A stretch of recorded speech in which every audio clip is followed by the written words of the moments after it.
Hi, my name is Chris Hoofnagle, and I'm a faculty director at the Berkeley Center for Law and Technology. Today I'm going to speak with you about the web, the surface web, the deep web, and the dark web. Before I begin, I want to say a note of thanks to my colleagues at BCLT for helping me make this video, but I also want you to think about BCLT when you need to hire that next lawyer. We have many law students with deep interest in technology, but I also have lots of graduate students who are quite technically adept. So if you need forensics experts, you need other people who are non-lawyers but know a lot about technology, reach out to me on LinkedIn and I'll circulate your information to my pool of students and graduates. Here's a roadmap for today's CLE. I want to go over the surface web, the deep web, and the dark web. I want to explain why these different webs are important for lawyers and some basic forensics you could do on these different areas of the web. I'll talk about why they're legally relevant too, how it could make or break your case. And then I also need to warn that people who have expertise in open source intelligence can do a much better job with this and they can go much deeper. So I'll talk about what lawyers can do, but no more can be done. And finally, I should say that I have conflicts of interest in this space. I've helped a whole lot of companies in forensics and I've done my own research in forensics. So I'm a biased participant, but I know a few things that maybe you could benefit from. I'm going to go into each one of these webs more carefully, but know that the web could be thought of as existing in three categories. The surface web, what you can find on Google, basically the things you find in your everyday surfing. The deep web, these are databases that generally are not in Google and require a specific search. And then finally, the dark web. The dark web requires special software. It's easy to download. You can get it anytime.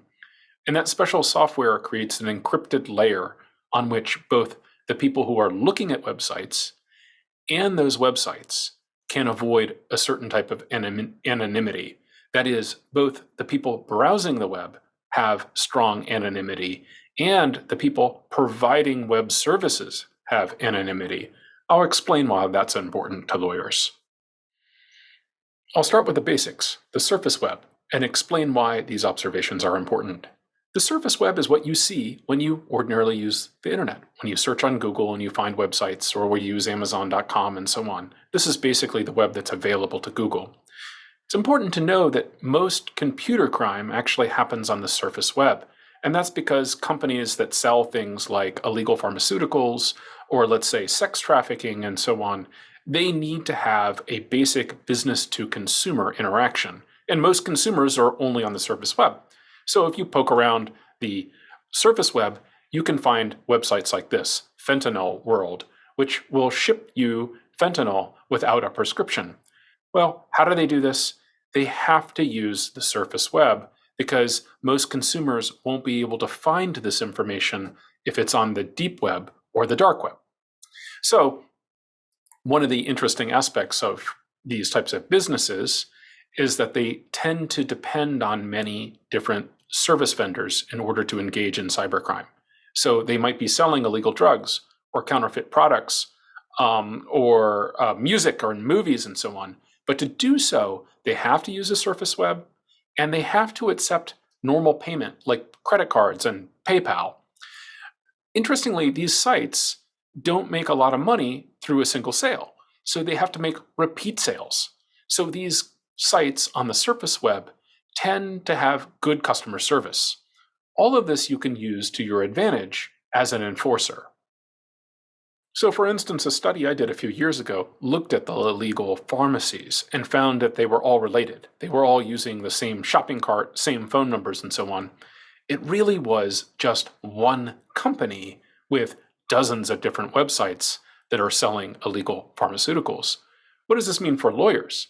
Well, if you're pursuing trademark infringement or pursuing counterfeit items, what it means is if you can strike at the dependencies these criminal networks use, you can take down an entire network of websites. What this means is oftentimes when you are investigating an illegal business online, it often means that you really only have one adversary that has dozens of websites. And when you figure that out and you see the connections among them, you can light up their interdependencies and find ways to enforce against them. So to be more explicit here, let's say that you represent a company that has copyrights or other valuable IP, and people are selling knockoff goods and so on online. It very well could be that those people are really just one business with many different outlets, many different websites. The thing to do is to focus on the websites that are highest ranked in Google, because that's what consumers find. They go online and search for realistic Gucci bag or something like that, and they look for the top ranked websites that claim to offer such products. If you focus on those single sites, you'll actually mop up a lot of the problem. If you want to go into detail about strategies to engage in that mop-up activity, check out the article I wrote with Damon McCoy and Aniket Kasari. We detail several strategies that one can use to get music, movies, and knockoff goods and so on off the internet. The surface web provides some interesting strategies for dealing with the problem of client information that finds its way into the public. So let's say you have a client whose sensitive information is on the internet. How do you deal with that? Well, if it's on the surface web, your options are limited because the surface web is so accessible. Some strategies are to seek to have the information delisted from search engines. If you can get the information delisted, let's say from Google, chances are no one will ever find it because most people use Google to find things online. You can work on the other search engines as well. But the key one is to do Google. And Google has mechanisms by which you can remove personal information and other documents and so on that appear online. The second strategy is a little counterintuitive. It's what I call the going transparent strategy. This is the strategy where you overwhelm the web with information that you do want people to find. So let's say I have an arrest record, and when you search for my name, the first thing that comes up is an arrest record. A standard strategy for dealing with that would be to post tons more information about me online. Create a public Facebook account, create a LinkedIn account, create a Twitter account, create every account you possibly can that is public. And that way, when people do a search for me, they're much more likely to find these other resources. And the truth is about the web is that most users never go beyond the first page of results in Google. So if you could get that arrest record onto the second page of Google, chances are no one will ever find it. Now, about that client information on the web. Companies are constantly uploading confidential documents inadvertently to their websites. It's very easy to find this information using a technique called Google hacking. Now, Google hacking is not illegal hacking, it's just called hacking, but really what it means is skilled use of Google. Let me show you some of these techniques. With a good Google search, you can make a search like this. This site uses Google to look at Huawei, and it only looks at Huawei, and it asks, show me all the documents on Huawei.com that are PDFs that include the word proprietary. Now look at this. I have all sorts of corporate information that is marked proprietary and confidential. This stuff is all out there publicly on the web, and you can use Google to find it. This is the syntax that one uses to do these searches. If you want to search just a single site in Google, use site : and then the URL of the website you want to search. There should be no space between site : and the website you want to search. So here I give the example of searching berkeley.edu. You can focus in on specific documents by choosing file type PDF, file type XLS for Excel, and of course, file type PPT for presentations. But what's really powerful here is where you combine these different search terms. If you do a search like site Huawei.com with proprietary or confidential, in quotes and file type PDF, Google will only return PDFs from Huawei that contain the word confidential or the word proprietary. I'm not sharing this information to help you hack people. I'm sharing this because it shows you a service you could provide for your clients. First time you meet with your client, you could do a search of their website and simply look for whether they have inadvertently shared trade secret, intellectual property, or other confidential or proprietary information. You'd be surprised how many high-tech companies have inadvertently uploaded secret documents that they would be embarrassed to share, and they're right there in Google. Another little surface web trick relates to privacy and security. If you use a browser like the Brave browser, you can download free from Brave, it will tell you what trackers exist on websites. So for instance, this is a children's website that I visited this morning, and Brave tells me that there are 10 trackers on this website. When I click on the little Brave icon there, it'll tell me the trackers. Now, here again, you're meeting your client for the first time.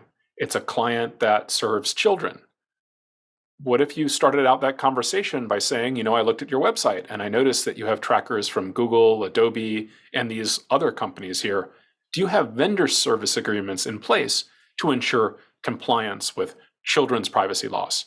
I guarantee you your client will be blown away by this. I've had many experiences where clients have no idea what cookies or other tracking is on their website. And so they're surprised to have a lawyer start off a conversation by saying, hey, you sure you've got this all inked up right? So I've had clients actually go in and remove cookies that I spotted for them. Now I want to switch to the deep web.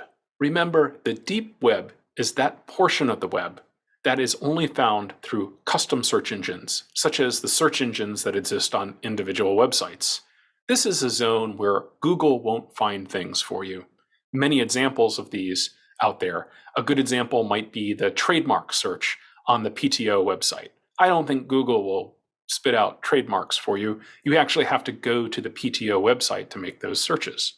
So how do you find stuff on the deep web? The first step is to use internal search engines. So for instance, if I go to Huawei and I do a search on their search engine, this would be considered a deep web search. And sure enough, if I search for confidential and proprietary, I get 2 results on the Huawei website from their deep web, that is Huawei only search approach. Now, other approaches for finding things on the deep web include paste sites, Shodan, and BitTorrent. Let me work through all of those. Paste sites like pastebin.com are really useful. They let you post things anonymously, well, pretty much anonymously, to the web so that other people can find it. Most people use these sites to post little snippets of code and information, but a lot of cybercriminals use these paste sites to prove that they have stolen personal information from a victim. They'll tell the victim, hey, I've got your client database. Let me show you how I can prove it. Go to this link on Pastebin. When you go to that link, you find something like this. You find a list of personal information, and then the client says, oh my, that in fact is my customer database. These people must have somehow exfiltrated my username and my user database. And so why does this matter for you legally? Well, once your client's customer data is circulating on things like paste sites and other websites that are used by cybercriminals, that those users might have standing in a security breach suit. Their personal information has become public, and an adversary out there is intending to sell that information.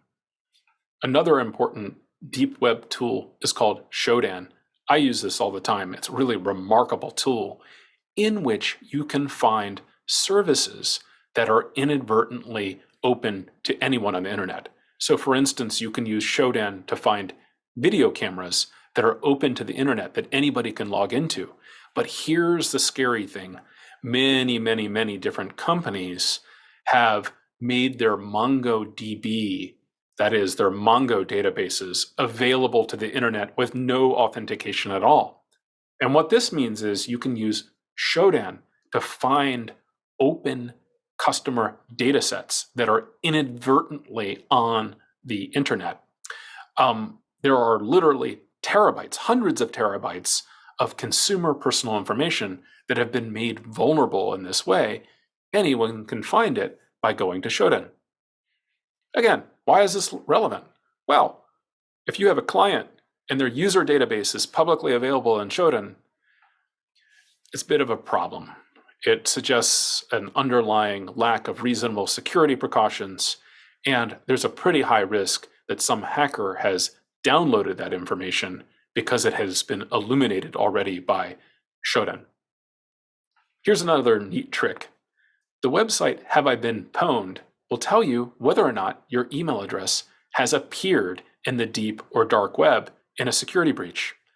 You can try it. You can go to the website. It's actually secure to use. What happens is the website encrypts your email address before it is sent to the database, and your email address is compared against hashes. If you do this search on my email address, you'll see that my email address and password have been stolen many times on many different websites. And not only that, the fact that they're in Have I Been Pwned means that my email and password were stolen and made publicly available on the deep and dark webs. And the person who runs this website can prove it. So this is a worthwhile exercise to see. You can even put some of your client's customers' information into this system to detect whether or not it has been leaked onto the deep or dark web. Sometimes when hackers steal people's personal information from a company, they upload it to BitTorrent. This is a problem. It's hard to get this information removed, and it's basically publicly available to anyone.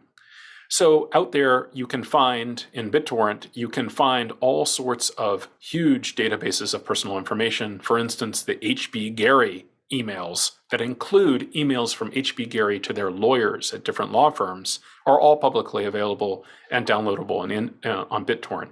This is another deep web resource. You can search BitTorrent websites to find information like this. So you can do a search for your client's name to see if it shows up. Let's move on to the dark web. I'm going to slow down here because there's a couple important concepts to get across, and I'm also going to repeat those to make sure they really solidify. The dark web is an encrypted layer of the public web, so you need special software to access it. But once you get that special software, the most important being the Tor browser bundle, you can access it. You can access it anywhere in the world. So if you want to follow along here, you could download the Tor browser bundle to do these exercises. Tor is what makes it possible to view the dark web, but it's important to understand that there's two aspects of it that give people privacy. Number one is Tor encrypts the paths on which our data travels, and that makes it very difficult for adversaries to tell who you are when you visit a website. So suppose you wanted to visit a website with no one knowing. Tor is a pretty good mechanism to do that. On the other hand, Tor has a feature that allows websites to hide. By that I mean, it's possible to host a website or even a service like an eBay-like service through the dark web, such that no one can figure out where the physical computers are that the business uses. This is really important for cybercrime, and I'm going to go over that a couple times. The dark web is still in a strange phase in development. There are no big dark web search engines yet. So the way people find things on their dark web is they generally use the public web, the surface web, to find links to material that they want to read. And those links are in websites like Reddit, or you can just use Google to search for dark web websites. these URLs, these websites, typically end in .onion, and they have URLs that are strange, inscrutably long, but that's part of the underlying security protocol for Tor.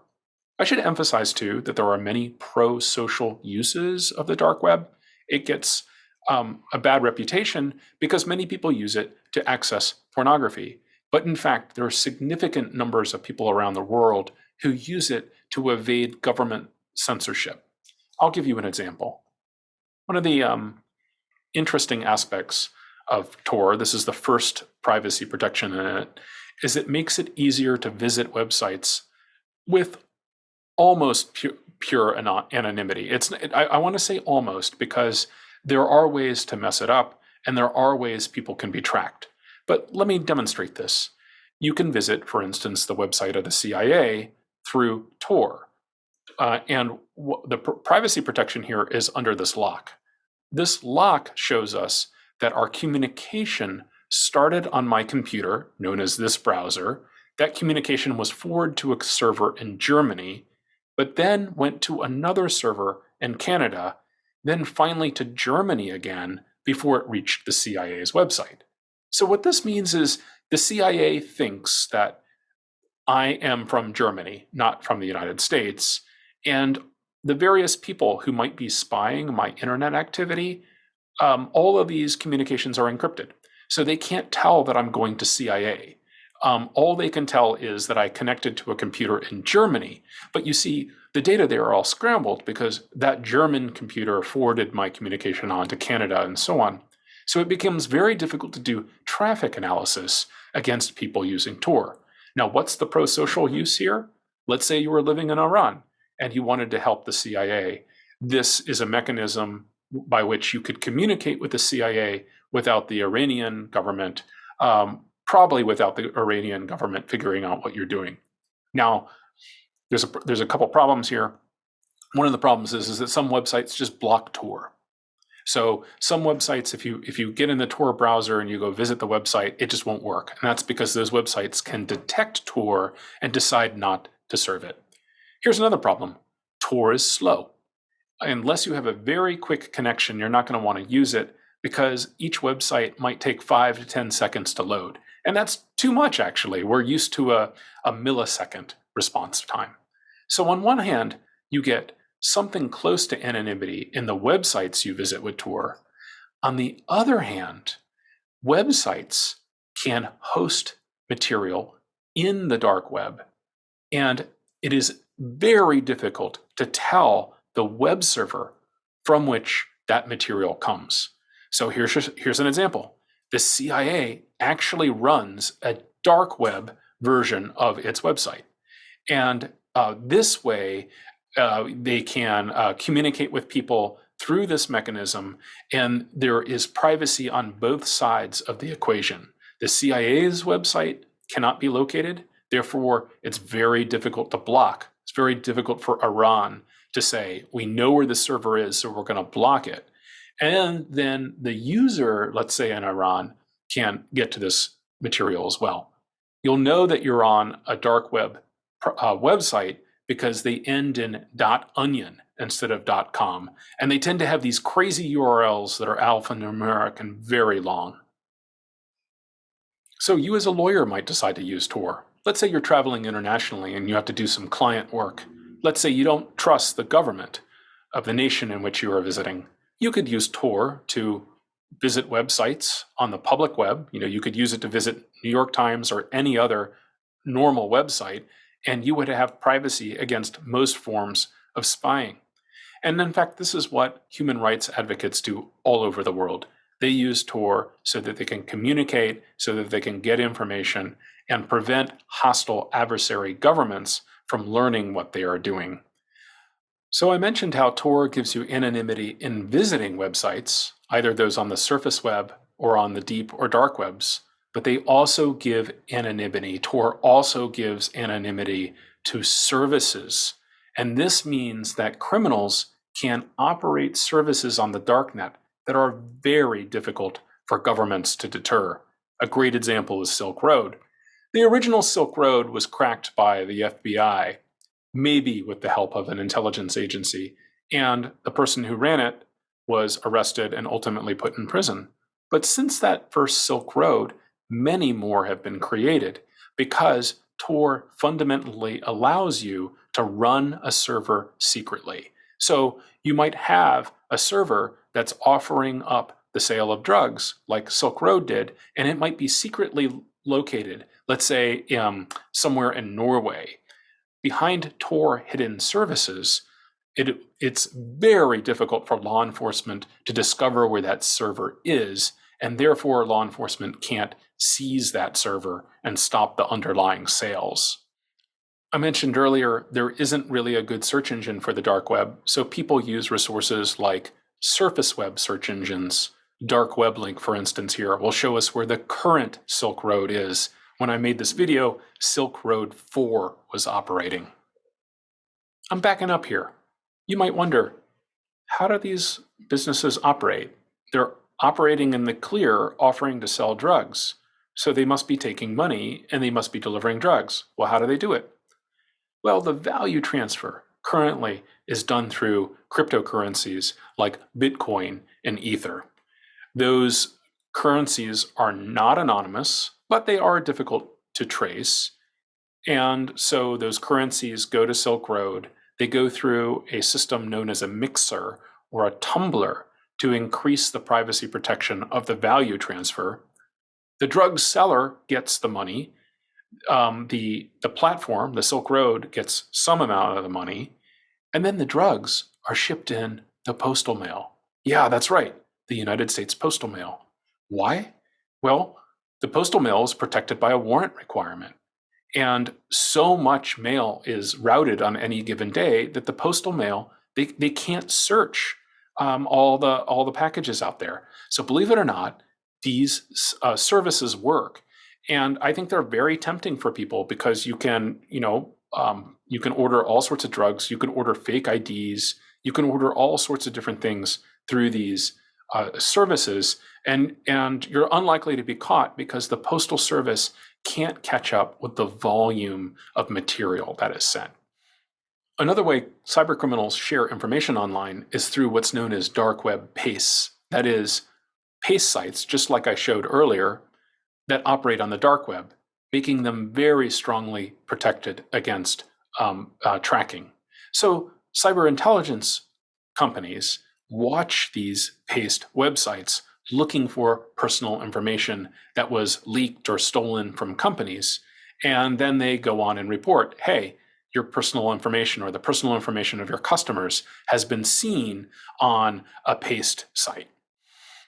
So there's a lot of stolen personal information floating around on the dark web. And there are companies, cybersecurity intelligence companies, that are especially skilled in seeing this transfer of personal information. What do they do with it?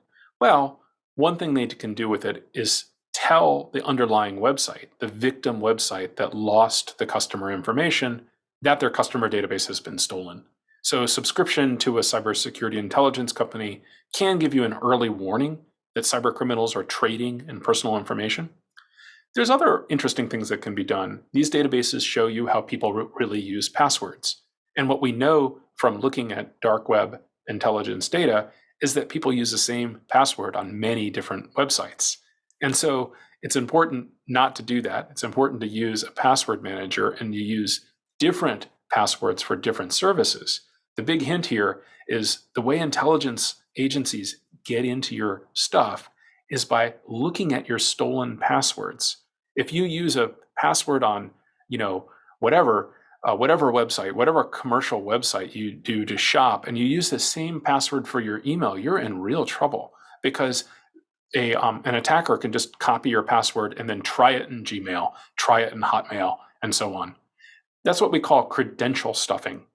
So for instance, if I'm a criminal and I download, let's say, 1 million email addresses and passwords from company A, what I can do is I can automate that information. I can take it and I can stuff it at Facebook, and I could try to log in to all those accounts on Facebook using the same email address and password. And guess what? a bunch of people will use the same password, and that means I get control of their Facebook account. Well, why does that matter? Well, you can sell them. You can sell Facebook accounts. And so you can make money by this process of stealing personal information and then using that personal information to stuff credentials on Facebook and Google. So what about the ethics and legality of using that information? There are serious questions surrounding the use of that data. That data, those stolen data, are sensitive and could be used to wreck people's lives. And for sure, foreign adversarial intelligence agencies are using data from security breaches to undermine the privacy of Americans. The Department of Justice issued an important guidance on the use of cyber threat intelligence information. It's really worth reading if you have clients in this field, or if one of your clients is talking about buying cyber intelligence data. These guidelines are pretty sensible, and they show clients how to use this data responsibly. So that's it. Thanks for watching. I hope you found the presentation intriguing. I hope you found some information that you could use in your practice.